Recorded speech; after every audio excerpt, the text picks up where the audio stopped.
Hello and welcome to Basic Buddha. My name is Joel Reisman. I'm your host. I'd like to introduce you to today's panel. Ron Douglas, business entrepreneur, Jackie Mills, student at Tufts, and Sasha Nadam, an undergraduate student. Thank you for coming on the show. Thank you. This week we will be discussing the oneness of self and environment. Let me start our discussion by reading a passage from Nichiren's writings. Quote, Nichiren writes, "If the minds of living beings are impure, their land is also impure. But if their minds are pure, so is their land. There are not two lands, pure or impure in themselves. The difference lies solely in the good or evil of our minds."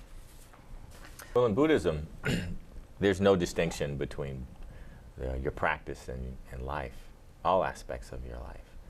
So your environment, and President Toda, who's a former president of SGI, which is the lay organization we're all a part of, which is associated with Nichiren Buddhism, says that even small, he says in his book, Human Revolution, that even the smallest of aspects are important.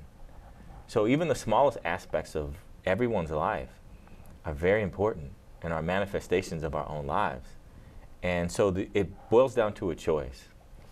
And the choice is, am I going to be an agent or am I going to be a victim, right? But that takes various forms, right? So if you're an agent for change, a positive agent for change, most times we're neither. It's like a continuum. Sometimes we're over here, sometimes we're over there.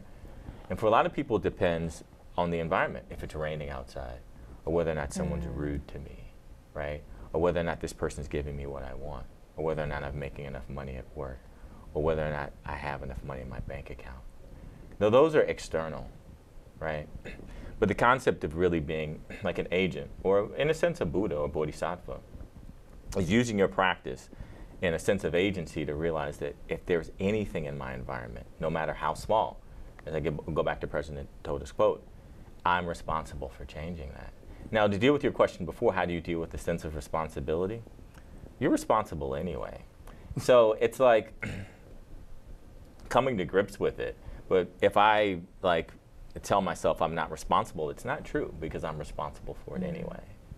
So you deal with the sense of responsibility, in our least type of Buddhism, is becoming an active practitioner. It helps you deal with it. Like, as your bowl gets bigger in life, you can carry more. So, I mean, you focus really your practice on being able to carry more and do more. But in terms of your environment, everything is an aspect of your environment, from your relationships with your friends, to your relationship with your significant other, to your relationships at work, to the political system, to a pothole in the road, everything.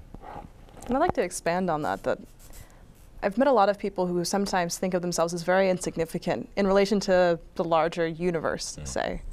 But even studying the ideas of physics or chemistry, we realize that the things that are far off in the distant universe, the same atoms, are within our own bodies.